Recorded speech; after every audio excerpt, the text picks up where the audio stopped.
युग का आरंभ और तौहीद की पुकार।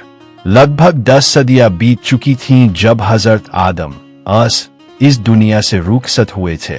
इब्लीस शैतान ने अपना जाल बिछाया और धीरे धीरे हक, सत्य के इल्म, ज्ञान को लोगों के दिलों से धुंधला कर दिया। शुरुआती नेकी और सादगी की जगह अब गुमराह और अंधेपन ने ले ली थी। नूह की कौम, जो उस वक्त जमीन पर फैली हुई थी, ने अपने नेक बुजुर्गों की यादों को पहले तो तस्वीरों और फिर धीरे धीरे पत्थर की मूर्तों में बदल दिया। देखते ही देखते वे 5 बड़े बुजुर्ग, जिनकी नेकी की चर्चा कभी जमाने में होती थी, अब 5 बड़े देवताओं में तब्दील हो चुके थे। वद्द, सुवा, यगूस, यऊक और नस्र। इन मूर्तियों को तकदीर का मालिक, रिज़्क देने वाला और मुसीबतें टालने वाला मान लिया गया। लोग इन पत्थरों के सामने झुकते थे, इन्हें कुर्बानियां पेश करते थे और इनकी पूजा में इतने लीन थे कि उन्हें असल मालिक अल्लाह की याद ही नहीं रही।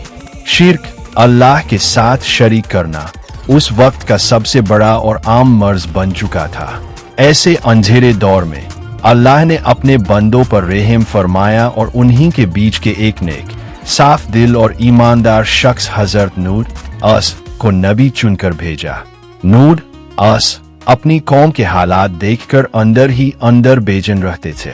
उनका दिल तड़पता था कि ये लोग कैसी गहरी नींद में सोए हुए हैं। दावत का पहला दिन, सत्य की गूंज। एक दिन नूह ने फैसला किया कि अब खामोश रहना गुनाह है। उन्होंने शहर के बीचों बीच, जहां कौम के अमीर, घमंडी सरदार और आम लोग जमा थे, निडरता से खड़े होकर अपनी दावत का ऐलान किया। उनकी आवाज उस वक्त के सन्नाटे को चीरती हुई गुजरी। ए मेरी कौम, अल्लाह की इबादत करो, उसके सिवा तुम्हारा कोई माबूद पूज्य नहीं। मैं तुम्हारे लिए एक खुला चेतावनी देने वाला हूँ, और अगर तुम शिर्क से बाज नहीं आए तो तुम पर दर्दनाक अजाब का खतरा है। उन्होंने बड़े साफ और खुले अल्फाज में कहा कि ये पत्थर, ये मूर्तियां न किसी का भला कर सकती है और न किसी का बुरा। सारे इख्तियार, अधिकार सिर्फ एक ही जात के पास, उस अल्लाह के पास जिसने जमीन और आसमान को पैदा किया है। प्रतिक्रिया, अहंकार का टकराव। नूह की यह दावत उन सरदारों के लिए एक सीधा हमला थी जो इन मूर्तियों के नाम पर अपनी अदालत और दौलत चलाते थे। वे कौम के सबसे अमीर और सबसे ज्यादा घमंडी लोग थे। जैसे ही नूह ने अपनी बात खत्म की, चारों तरफ से फुसफुसाहट और फिर हंसी की आवाजें गूंजने लगी। एक सरदार, जिसका नाम रिवायतों के मुताबिक अम्र था, खड़ा हुआ और तंग नजरी से नूह को देखते हुए बोला, नूह, हम तो तुम्हें अपने जैसा ही एक आम इंसान देखते हैं। तुम में ऐसा क्या खास है कि हम तुम्हारी बात माने? और हम तो यह भी देखते हैं कि तुम्हारे साथ सिर्फ वही लोग ईमान लाए हैं जो हम में सबसे ज्यादा कमजोर, सबसे ज्यादा गरीब और सबसे ज्यादा अदना है। अगर तुम सच में अल्लाह के नबी होते तो हमारी तरह के शरीफ, अक्लमंद और दौलतमंद लोग तुम्हारे साथ होते। यह उनका पहला इल्जाम था। नूह को नीचा दिखाने की कोशिश और उनके गरीब साथियों का मजाक उड़ाना। नूह ने शांति से जवाब दिया, ए मेरी कौम, मुझे इसमें क्या नुकसान है कि कौन मेरे साथ ईमान लाया और कौन नहीं। अगर मैं झूठा होता तो मेरा हिसाब अल्लाह लेता, और अगर मैं सच्चा हूं तो मैं इन गरीब लोगों को कैसे अपने से दूर कर दूं। ये लोग अपने ईमान की वजह से मेरे लिए सबसे कीमती है। मैं तुमसे कोई माल या दौलत नहीं मांगता। मेरा अज्र, बदला तो सिर्फ अल्लाह के पास है। नूह की दावत से कुछ नेक दिल और पाकबाज लोगों ने फौरन सत्य को पहचान लिया। वे अमीर सरदारों के अत्याचार और दबाव की परवाह किए बिना नूह के हाथों पर ईमान लाए। यह छोटा सा समूह, जो ज्यादातर कमजोर और जुल्म का शिकार था, नूह की 950 साल की लंबी दावत का पहला फल था। मगर सरदारों ने उस दिन से ठान लिया कि वे इस नई आवाज को हर कीमत पर दबा देंगे। यह तो सिर्फ शुरुआत थी, यह पहला अध्याय था। अब मैं दूसरे अध्याय को विस्तृत करना शुरू कर सकता हूँ, जिसमें 950 वर्षों के दौरान हजरत नूह द्वारा अपनाए गए दावत के तरीके और कौम के बढ़ते विरोध, जैसे कानों में उंगलियां डालना, कपड़े से ढकना का वर्णन, वध का हर तरीका और कौम का विरोध। हजरत नूह अस ने यह जान लिया था कि उनकी कौम पर अंधेरे की परत कितनी मोटी चढ़ चुकी है। 950 साल का यह सिलसिला एक आम इंसान की जिंदगी नहीं, बल्कि एक पैगंबर के अतूट सब्र और अल्लाह पर पूर्ण यकीन का इम्तिहान था। नूह अस ने किसी भी तरह की कोताही, कमी नहीं की। उन्होंने अपनी दावत में इंसानी सोच के हर पहलू को छुआ, जैसा कि उन्होंने खुद अल्लाह के सामने पेश किया। दावत के अनगिनत तरीके। रात दिन की दावत, सरन व इजहारन। नूह अस ने अपनी कौम को खुलेआम भी दावत दी और चुपके से भी। वह बाजारों में जाते, जलसों में जाते और रात के अंधेरे में भी हर दरवाजे पर दस्तक देते। उनका मकसद सिर्फ एक था कि कोई भी शख्स यह न कह सके कि उसे अल्लाह के पैगाम के बारे में इल्म नहीं था। तर्क और नसीहत। उन्होंने कौम को उनके फायदे और नुकसान बताए। उन्होंने कहा, अगर तुम तौबा करोगे तो अल्लाह तुम्हें बेहतरीन बारिश अता फरमाएगा, तुम्हारी दौलत और औलाद में बरकत देगा और तुम्हें बागात, बाग और नहरें बख्शेगा। क्या तुम यह नहीं देखते कि अल्लाह ने तुम्हें धीरे धीरे कैसे बनाया है? आसमान को तुम्हारे ऊपर छत की तरह कैसे खड़ाया, जमीन को कैसे बिछाया? उन्होंने अल्लाह की कुदरत को दलीलों से साबित किया। चेतावनी। जब प्यार और तर्क काम नहीं आए तो उन्होंने कौम को अल्लाह के सख्त अजाब से डराया। उन्होंने उन्हें याद दिलाया कि अगर उन्होंने मूर्ति पूजा नहीं छोड़ी तो इस दुनिया में भी सजा मिलेगी और आखिरत में भी। सरदारों का षड्यंत्र और उपहास। नूह अस की यह लगातार कोशिश घमंडी सरदारों को नागवार गुजरती थी। उन्हें डर था कि अगर लोग नूह अस की बात मान लेंगे तो उनकी हुकूमत और अधिकार थम हो जाएंगे। वे नूह अस के पास आते और बड़ी रूखाई से कहते, हम तुम्हें सिर्फ एक झूठा और पागल देखते हैं और हम देखते हैं कि तुम्हारा साथ सिर्फ उन नीचे दर्जे के लोगों ने दिया है जिनके पास न दौलत है न ताकत।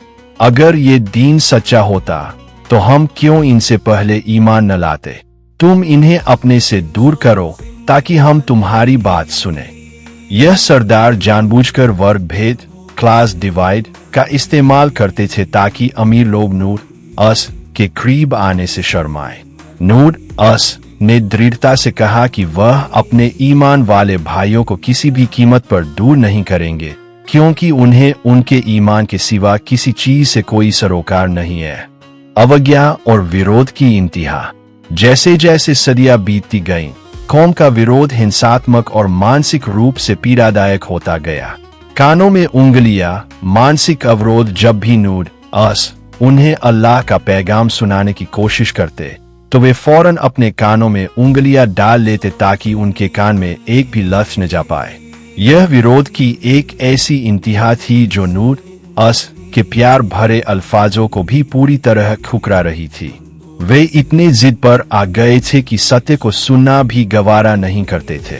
कपड़ों से ढक लेना, दृष्टि अवरोध। वे नूह अस को देखते ही नफरत से अपनी नजरें फेर लेते थे, बल्कि कुछ लोग तो अपने कपड़ों को इस तरह खींचकर अपने चेहरे पर डाल लेते थे ताकि न तो वे नूह अस को देख सकें और नहीं नूह अस उन्हें देख सकें। यह एक तरह का सामाजिक बहिष्करण, सोशल एक्सक्लूजन था। वे नूह अस को समाज में पूरी तरह अस्वीकार कर रहे थे। जान का खतरा और सब्र का पहाड़। 900 से अधिक वर्षों के दौरान नूह अस को कई बार शारीरिक सजा और जिंदगी के खतरे का सामना करना पड़ा। शारीरिक उत्पीड़न। रिवायतों में आता है कि कौम के लोग अक्सर नूह अस को मारते पीटते थे, यहाँ तक कि वह बेहोश हो जाते थे। जब उन्हें होश आता तो वह सबसे पहले अल्लाह की तारीफ करते और फिर से अपनी कौम को दावत देने निकल पड़ते। मानसिक सजा। उनके बुढ़ापे का मजाक उड़ाया गया, उन्हें शैतान का मारा हुआ कहा गया और उनके नेक किरदार पर इल्जाम लगाए गए। मगर नूह अस का यकीन अटल रहा। उन्होंने नाराज होने या बदला लेने के बजाय अपनी कौम के लिए अल्लाह से हिदायत, मार्गदर्शन की दुआ की। यह 950 साल की दावत, जिसमें केवल गिने चुने लोग ही ईमान लाए, नूह के लिए सब्र का पहाड़ थी। उनका हर पल अल्लाह के फ़र्ज़ को पूरा करने में बीता, बावजूद इसके कि उन्हें सिर्फ धमकी, मजाक और अवज्ञा मिली। आखिरकार इस लंबी और अथक कोशिश के बाद नूह एक ऐसे मुकाम पर पहुंचे जहां कि अब इस कौम से और कोई ईमान नहीं लाएगा, और उन्होंने अंतिम पुकार के लिए खुद को तैयार किया। हमने अध्याय 2 को विस्तार दे दिया है, जिसमें दावत के तरीके और विरोध की गहनता शामिल थी। तकरीबन 9.5 सदियां गुजर चुकी थीं। नूह ने अपने जीवन का इतना लंबा समय सिर्फ एक ही काम में लगाया था, अल्लाह की राह की दावत। उन्होंने प्यार, तर्क, नसीहत और चेतावनी हर तरीका आजमा लिया था। उनकी आवाज घिस चुकी थी, उनके जिस्म पर कौम के जुल्मों के निशान थे, और उनके दिल में अपनी कौम के लिए अब भी दर्द था। एक दिन नूह ने गहराई से महसूस किया कि अब इस कौम की हिदायत का वक्त हो चुका है। उन्होंने देखा कि हर नई औलाद जो पैदा होती, वह अपने बाप दादा की तरह ही शिर्क और नफरत की राह इख्तियार कर लेती। उनके बच्चे अपने बड़ों को देखकर सीखते थे कि नूह एक पागल और झूठा शख्स है। कौम का हाल यह हो गया था कि अब वे ईमान लाने वालों की तादाद को बढ़ाने के बजाय नूह की मजम्मत, बुराई करने और सताने में ही खुशी महसूस करते थे। निराशा का पल और अल्लाह से दुआ। जब नूह पूरी तरह से मायूस हो गए कि उनकी कौम में अब ईमान की कोई गुंजाइश नहीं बची है, तो उन्होंने अपना हाथ अल्लाह की तरफ उठाया और अंतिम पुकार की। उनकी दुआ तकलीफ और इंसानियत के लिए गहरी फिक्र से भरी हुई थी। ऐ मेरे रब, मैंने इस कौम को दिन और रात पुकारा, मगर मेरी पुकार ने उन्हें सत्य से और दूर ही भगाया। और जब भी मैंने उन्हें दावत दी ताकि तू उन्हें माफ कर दे, तो उन्होंने अपने कानों में उंगलियां डाल ली और अपने कपड़ों से खुद को ढक लिया और जिद पर अड़े रहे और तकब्बुर, अहंकार किया। नूह ने आगे कहा, ऐ मेरे रब, जमीन पर काफिरों का कोई घर बाकी न छोड़ना, इसलिए कि अगर तूने उन्हें छोड़ दिया तो वे तेरे बंदों को गुमराह करेंगे, और उनसे जो पैदा होगा वह भी बदकार, बुरे और नाशुक्रा ही होगा। नूह की यह दुआ किसी बदले की भावना से नहीं, बल्कि भविष्य की नस्लों को शिर्क के खतरे से बचाने की गहन दूरंदेशी पर आधारित थी। अल्लाह ने अपने नेक नबी की इस दुआ को कबूल फरमाया। अल्लाह का हुक्म, अजाब का फैसला। नूह की दुआ के जवाब में अल्लाह की तरफ से वह्य रेवलेशन आई। इस वह्य में अब माफी या सब्र बल्कि निर्णय और अंतिम कार्रवाई का हुक्म था। अब तुम्हारी कौम में से कोई भी ईमान नहीं लाएगा सिवाय उनके जो पहले से ईमान ला चुके हैं, लिहाजा उनके कामों पर गम न करो। और इसके साथ ही अल्लाह ने वह विशाल हुक्म दिया जो दुनिया के इतिहास को हमेशा के लिए बदलने वाला था। और हमारी आंखों के सामने और हमारी वह्य के मुताबिक एक कश्ती, आर्क बनाओ, और उन लोगों के बारे में मुझसे कोई बात न कहना जिन्होंने जुल्म किया है, क्योंकि वे यकीनन डूब जाने वाले हैं। यह हुक्म नूह के लिए राहत और एक नया इम्तिहान दोनों था। उन्हें पता चल गया कि अब अजाब यकीनी है, मगर उससे पहले उन्हें एक ऐसा काम करना था जो उनकी कौम के लिए अंतिम मज़ा का सबब बनने वाला था। कश्ती निर्माण की तैयारी। नूह ने फौरन अपने छोटे से ईमानदार समूह को इकट्ठा किया। इस समूह में उनके अपने 3 बेटे साम, हाम, याफेत और उनकी पत्नियां शामिल थीं, मगर उनका एक बेटा कनान, जिसने अपने बाप की दावत को ठुकरा दिया था, अब भी जिद पर अड़ा हुआ था। नूह ने उन्हें बताया कि अल्लाह ने एक ऐसी कश्ती बनाने का हुक्म दिया है जो आने वाले आसमाई सैलाब से सिर्फ उन्हें बचाएगी। नूह कोई पेशेवर बई नहीं थे, लेकिन अल्लाह ने उन्हें कश्ती बनाने का ज्ञान और खाका डिजाइन दिया। ईमान वालों ने खुशी और लगन के साथ काम शुरू कर दिया। वे शहर से बाहर सूखी जमीन पर, जहां पानी का दूर दूर तक नामो निशान नहीं था, बड़े बड़े तख्ते और लकड़ियां जमा करने लगे। उनका हर वार, हर हथौड़े की आवाज एक नई सुबह का ऐलान कर रही थी, मगर उनकी कौम के लिए यह सिर्फ एक और नया तमाशा था। जी जरूर, अब हम कहानी के उस हिस्से को विस्तार से लिखते हैं जहां कश्ती का निर्माण अपने चरम पर था और कौम का विरोध उपहास में बदल चुका था। अध्याय 4, कश्ती का निर्माण और मजाक की इंतहा।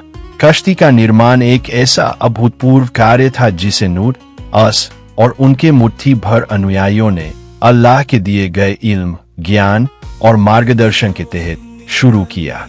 यह कोई छोटी मोटी नाव नहीं थी, बल्कि एक विशालकाय जहाज था जिसे इतिहास के सबसे बड़े सैलाब का मुकाबला करना था।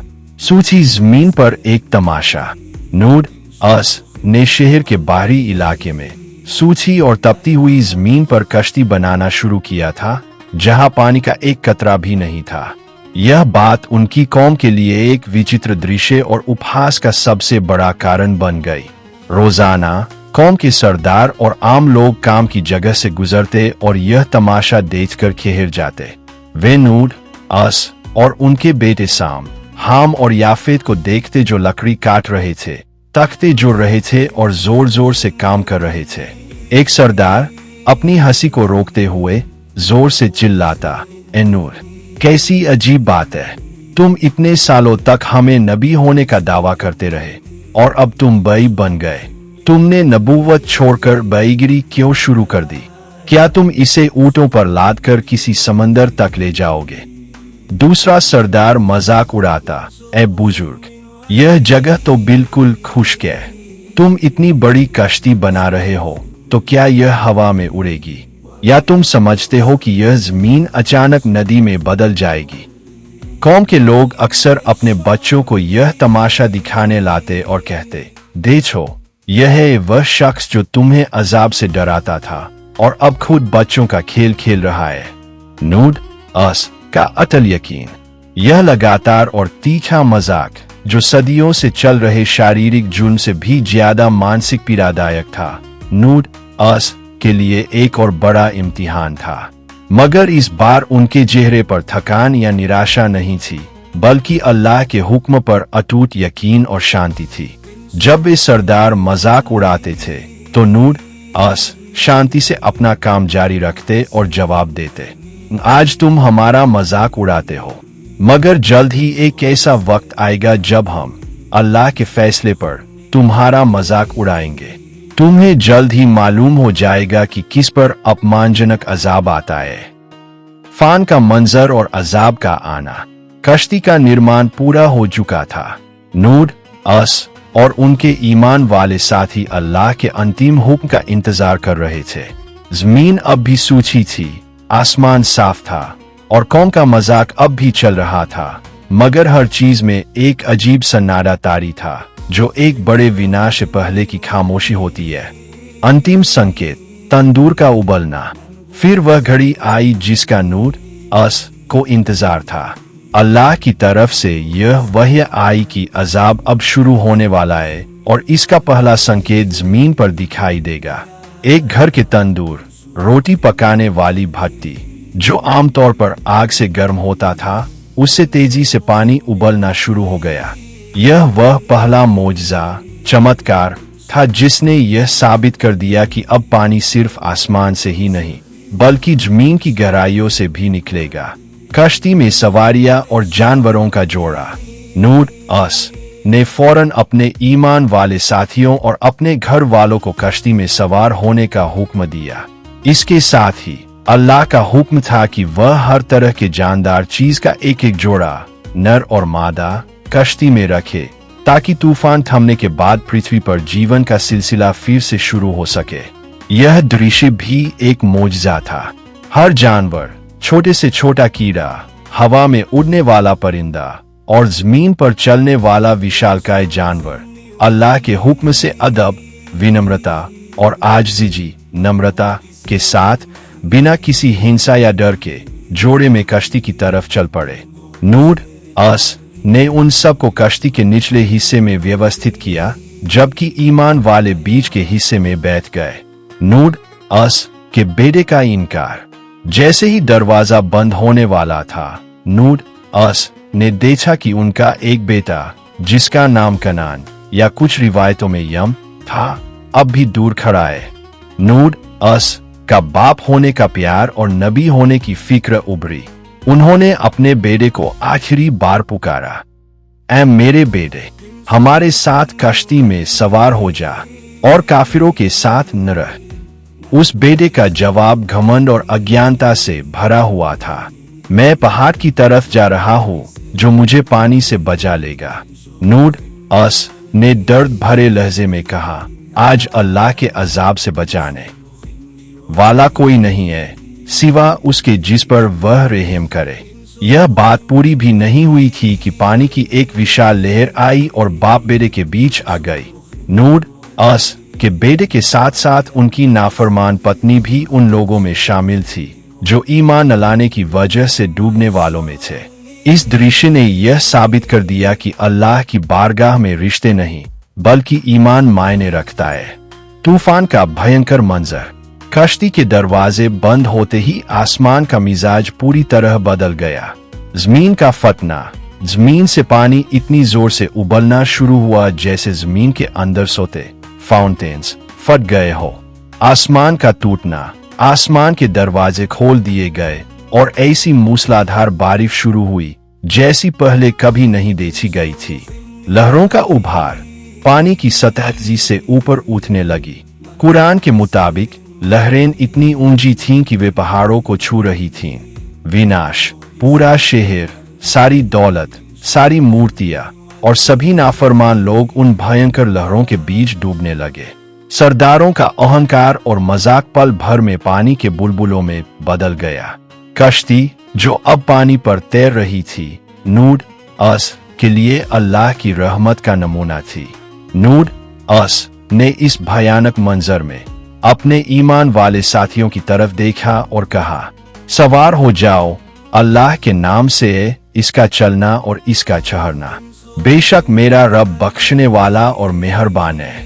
कश्ती लहरों पर नाचती रही जबकि बाहर पूरी दुनिया खत्म हो रही थी। यह मंजर अल्लाह की कुदरत, शक्ति और फैसले को दर्शा रहा था, जिसने 950 साल के सब्र के बाद जालिमों का हिसाब कर दिया था। अजाब का अंत। जब अल्लाह का फैसला पूरा हो गया और जमीन पर सिर्फ ईमान वाले और जानवरों के जोड़े ही बाकी रहे, तो अल्लाह का हुक्म आया और कहा गया, ऐ जमीन अपना पानी निगल जा और ऐ आसमान थम जा। पल भर में ही बारिश रुक गई और जमीन ने पानी को जज्ब एब्जॉर्ब करना शुरू कर दिया। लहरों की तेजी कम हुई और सैलाब धीरे धीरे उतरने लगा। शुरुआत और सब्र का परिणाम। तूफान थम चुका था, पानी की लहरें शांत हो चुकी थीं और जमीन से पानी तेजी से नीचे जा रहा था। हजरत नूह अस और उनके साथी कश्ती के अंदर थे, जहां हर तरफ सिर्फ अल्लाह की रहमत और हिफाजत का एहसास था। बाहर की दुनिया में विनाश की जगह अब एक नई शांत खामोशी थी। कश्ती का ठहरना। जुदी पहाड़। एक सुबह कश्ती को एक पहाड़ पर लंगर डालने का हुक्म हुआ और कश्ती जुड़ी पहाड़ पर ठहर गई और कह दिया गया कि जालिमों के लिए दूरी, अल्लाह की रहमत से दूरी है। कश्ती के ठहरने के बाद नूह अस ने इत्मीनान से अल्लाह का शुक्र अदा किया। अब उन्हें अपनी कौम के बर्बाद हो जाने का कोई गम नहीं था, क्योंकि उन्होंने 950 साल तक हर मुमकिन कोशिश की थी। जमीन पर उतरना और जीवन का आरंभ। अल्लाह के हुक्म पर नूह अस और उनके साथी कश्ती से बाहर निकले। उनके साथ हर तरह के जानवर का जोड़ा भी था। जब उन्होंने बाहर कदम रखा तो दुनिया बिल्कुल नई थी। धूल, मिट्टी और सैलाब के पानी से धुल जाने के बाद पूरी जमीन साफ और पाक शुद्ध हो चुकी थी। वहां न शिर्क का नामो निशान था, न मूर्तियों का कोई अक्स। नूह अस ने अपने रब की तारीफ की और एक नई पाक और नेक शुरुआत का आगाज किया। अल्लाह ने नूह अस और उनके साथ कश्ती में सवार होने वाले हर शख्स के लिए बरकत और अमन की दुआ फरमाई। नूह अस के वही बेटे साम, हाम, याफेत और उनके अनुयायी ही उस वक्त जमीन पर मौजूद इंसानी नस्ल के वारिस बने। इसलिए नूह अस को दूसरा आदम, सेकंड एडम भी कहा जाता है, क्योंकि उनके बाद आने वाली तमाम नस्लें उन्हीं की औलाद से चलीं। सब्र, यकीन और दावत का संदेश। हजरत नूह की यह दावत की दास्तान सिर्फ एक ऐतिहासिक घटना नहीं है, बल्कि ईमान और संघर्ष का एक शाश्वत एटर्नल सबक है। सब्र की इंतहा। 950 साल तक लगातार मजाक, उपहास, विरोध और जान के खतरे के बावजूद एक नबी का अपनी दावत से पीछे न हटना और अल्लाह पर भरोसा रखना, यह बताता है कि सत्य को फैलाने के लिए कितने अटूट धैर्य की जरूरत होती है। दौलत पर दीन की तरजीह। नूह ने गरीब ईमान वालों के लिए बड़े सरदारों के प्रस्ताव को ठुकरा दिया। इससे साबित हो कि अल्लाह की नजर में दौलत और ताकत से ज्यादा ईमान की कीमत है। न्याय और दया। अल्लाह का अजाब उन लोगों पर आया जिन्होंने न सिर्फ शिर्क किया, बल्कि नबी को शारीरिक और मानसिक तौर पर सताया। इस फैसले ने अल्लाह के न्याय को साबित किया, जबकि कश्ती में ईमान वालों को बचाकर उसने अपनी मेहरबानी दिखाई। परिणाम। नूह की दावत एक नबी की जिम्मेदारी और सच्चाई को पूरी तरह से निभाने का सबसे बड़ा उदाहरण है। उन्होंने दुनिया को शिर्क और जुल्म से पाक करके तौहीद की एक नई नींव रखी। हजरत नूह का जीवन हमें सिखाता है कि कितना भी अंधेरा क्यों न हो, हमें अकेले खड़े रहने का साहस रखना चाहिए, क्योंकि अल्लाह का वादा हमेशा सच्चा होता है।